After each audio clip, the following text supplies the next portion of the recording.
Don't change your hat. Don't change your love. 'Cause I like the way things are. I like it just like that.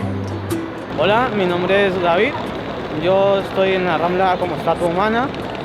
Yo estoy trabajando de esto para pagarme mis estudios en informática. Estoy estudiando la carrera de grado en ingeniería de informática. Yo empecé en este mundo fue por mi padrastro. Mi padrastro tampoco tenía trabajo así y un amigo de él estaba haciendo estatua humana aquí en la Rambla y le dijo que si quería que se pusiera. Y el primer día estaba cagado, no sabía qué hacer, no sabía cómo llegar a la gente.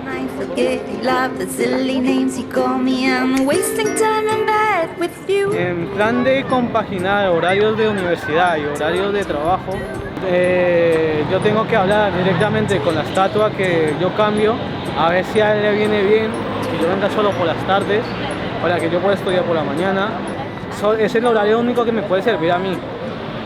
Aquí fue un curso intensivo, le decimos despabila porque necesitas sacarte tu futuro, pelear por lo que tú quieres, por tus sueños, que era precisamente meterme en la universidad, hacer la ingeniería de informática, que era uno de los logros que yo quería hacer y lo pude hacer gracias a ese trabajo.